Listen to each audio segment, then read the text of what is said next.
नमस्कार साथियों, स्वागत है आप सभी का अड्डा 24/7 टीचिंग टाइटंस पे।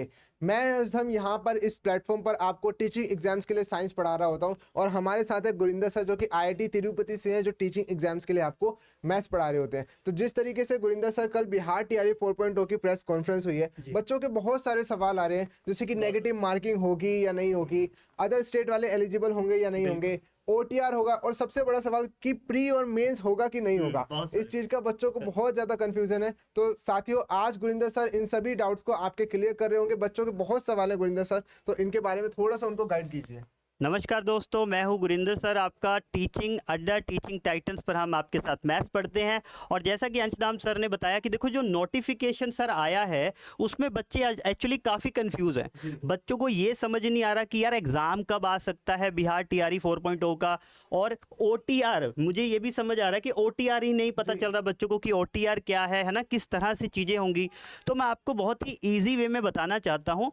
पहली चीज़ हमारी ये है कि देखो, जहाँ पे अगर मैं नेगेटिव मार्किंग की बात करूं तो नेगेटिव मार्किंग इसमें रहने वाला है, कितना रहने वाला है वो हम बताएंगे आपको।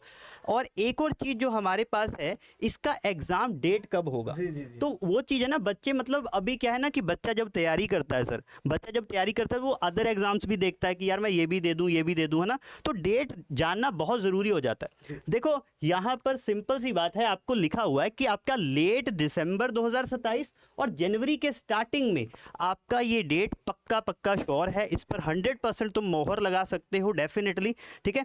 और उसके बाद ये है कि आपके पास जो एलिजिबिलिटी की अगर मैं बात करूं, देखो अदर स्टेट दे सकते हैं, बिल्कुल दे सकते हैं सर, बिल्कुल दे सकते हैं। सो अदर स्टेट वाले बच्चे बिल्कुल बिहार टीआरई 4.0 वैकेंसी के लिए एलिजिबल हैं। शर्त यह है कि अगर आप बिहार के निवासी नहीं हैं तो आप किसी भी रिजर्वेशन बेनिफिट को क्लेम नहीं कर सकते। आप मेल हैं, आप फीमेल हैं, आप अदर स्टेट में schedule caste, schedule tribe, OBC किसी भी कैटेगरी से बिलोंग करते हो, यदि आप बिहार टीआरई 4.0 वैकेंसी के लिए अप्लाई कर रहे हैं और आप बिहार के निवासी नहीं है तो आप एज ए जनरल काउंट होंगे, ठीक है। लेकिन फिर भी आपके पास मौका है, आपको बाहर नहीं किया गया। 85% सीट्स जो है गुरिंदर सर वो रिजर्व्ड हैं बिहार के जो डोमिसाइल है, जो बिहार के निवासी हैं उनके लिए, लेकिन 15% जो चांस है आपके लिए भी है इन सीटों पर कॉम्पीट करने के लिए, ठीक है। तो बहुत ही इंपॉर्टेंट भर्ती है गुरिंदर सर। एग्जाम पैटर्न की अगर बात करें गुरिंदर जी जी, तो ये एग्जाम पैटर्न अगर हम देखें यहाँ पर आपका, देखो ये 4 वर्गों के लिए आयोग की तरफ से ये 4 वर्गों में आपका ये एग्जाम होगा। अगर हम बात कर लें 6 to 8 हो गया आपका, 9 to 10 और 11 to 12।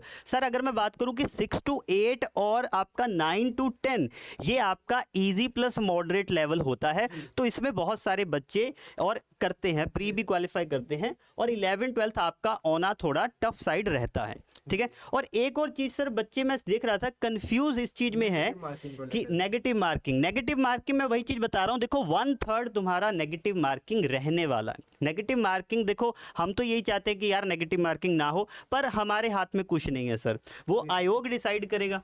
जिस तरीके से साथियों 2.5 साल बाद ये भर्ती आ रही है तो कंपटीशन बहुत ज्यादा होगा और इसीलिए नेगेटिव मार्किंग जो है यहाँ पर जरूरी हो जा रही है। इसलिए यहाँ प्री कर का जो क्वालिफाइंग एग्जामिनेशन है यहाँ पर लगाया गया है, क्योंकि इसको पास करने के बाद ही है सर जो मेंस में बैठेंगे और वहीं से उनकी मेरिट बन रही होगी, ठीक है ना। तो नेगेटिव मार्किंग साथियों आपके प्री और मेंस दोनों के अंदर आ रही है, ठीक है। 150 क्वेश्चन होंगे आपके पास प्री में भी और मेंस में भी, ठीक है। क्लास 1 to 5 की बात करें अगर गुरिंदर सर, तो वहां पर भी आपके पास 150 क्वेश्चन होंगे। लैंग्वेज से आपके पास 30 क्वेश्चन आ रहे होंगे और जीएस से आपके पास 120 क्वेश्चन आ रहे होंगे। इसके अलावा सर और इनको थोड़ा सा इनके जो डाउट्स हैं उनको क्लियर कर देते हैं।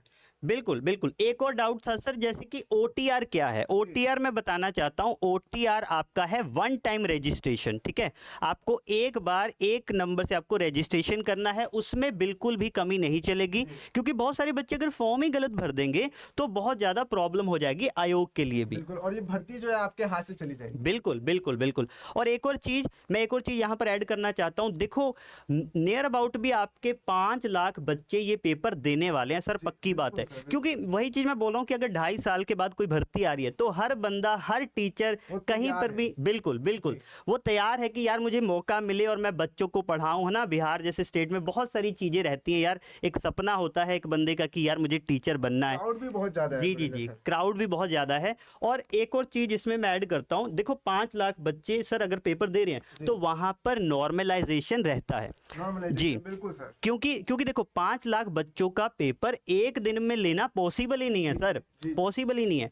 तो इसीलिए आयोग ने आपके लिए क्या किया है, जो 1 to 5 वाले बच्चे हैं, राइट, 1 to 5 वाले बच्चे हैं, उनका शिफ्ट अलग रहेगा, 6 to 8 का शिफ्ट अलग रहेगा, तो डिफरेंट शिफ्ट्स में होगा, उस वजह से नॉर्मलाइजेशन होगा। अच्छा, बहुत सारे बच्चों को सर नॉर्मलाइजेशन का मतलब नहीं पता, वो भी मैं थोड़ा सा बताना चाहता हूँ। अच्छा, अंशदान सर से जानते हैं कि नॉर्मलाइजेशन क्या है भाई।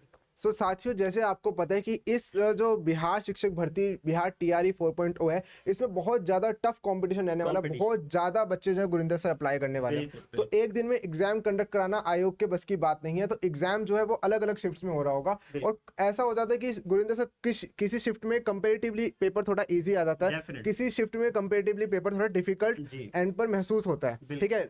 ऑल्दो आयोग की पूरी कोशिश होती है कि आयोग जो है पेपर की डिफिकल्टी लेवल जो है वो सेम रखे, लेकिन उस चीज को बैलेंस करने के लिए जो नॉर्मलाइजेशन का कॉन्सेप्ट यहाँ पर लेकर के आया गया है, तो जो आपकी मेरिट बन रही होगी वो नॉर्मलाइजेशन के उसके ऊपर बन रही होगी, ठीक है। तो जैसे कि आपको 50% मार्क्स 150 में से लाने की बात है, 75% मार्क्स आपके आ रहे हैं। मान लिया आप पेपर दे करके आते हैं किसी शिफ्ट में, आपके कैलकुलेशन के हिसाब से आपके 75 आ गए गुरिंदर सर, लेकिन हो सकता है कि नॉर्मलाइजेशन के बाद जो आपके 75 आ रहे थे वो अब 72 ही रह गए और आप क्वालिफाई नहीं कर पाए, ठीक है। तो हो सकता है कि आपके किसी शिफ्ट में आपने पेपर दिया, पेपर डिफिकल्ट एंड पर था, आपके 72 ही आ रहे थे, लेकिन नॉर्मलाइजेशन के बाद जो है वो 76 में बदल गए और आप पेपर क्वालिफाई कर गए। तो देखो, नॉर्मलाइजेशन का प्रोसेस रहेगा, इसलिए आपको क्या कोशिश करनी है, आपको ज्यादा से ज्यादा जो है स्कोर करने की कोशिश करनी है गुरिंदर सर। जिस तरीके से मैंने आपको बताया, कंपटीशन बहुत ज्यादा है। और एक और चीज आपको बता दूं, बिहार एस्टेट 2026 का जो एग्जाम आ रहा है साथियों, उसकी डेली लाइव को शाम को 7 बजे तैयारी होती है। मैं आपके लिए साइंस की लाइव क्लास लेकर के आ रहा होता हूँ, गुरिंदर सर आपको वहां पर मैथ्स पढ़ा रहे होते हैं। तो जो जिन लोगों ने गुरिंदर सर अपनी ग्रेजुएशन कंप्लीट कर लिए, पोस्ट ग्रेजुएशन कंप्लीट कर लिए और बिहार टीआरई 4.0 के लिए वो भी एलिजिबल होना चाहते हैं, इस भर्ती के लिए अप्लाई करना चाहते हैं, कॉम्पीट करना चाहते हैं, तो साथियों हम आपका कंपटीशन बढ़ा रहे हैं, क्योंकि जब बिहार एस्टेट वाले बच्चे हैं ना, वो भी यानी अपीयरिंग वाले भी एलिजिबल हैं साथियों, ठीक है। तो बिहार एस्टेट का जो एग्जाम आ रहा है वो आपको डेफिनेटली क्रैक करना है। टीआरई 4.0 की ये जो वैकेंसी है ये आपको नहीं छोड़नी है, ठीक है गुरिंदर सर। तो डेली शाम को 7 बजे आपकी यहाँ पर लाइव क्लास हो रही होगी। इसके अलावा साथियों, अगर कोई भी दिक्कत है तो आप हमसे जुड़ सकते हैं। बिल्कुल बिल्कुल। यहीं पर जो है हम इस सेशन को खत्म करते हैं साथियों, और आपसे मिलते हैं शाम को 7 बजे लाइव अड्डा 24/7 टीचिंग टाइटंस पे। Thank you so much, bye bye.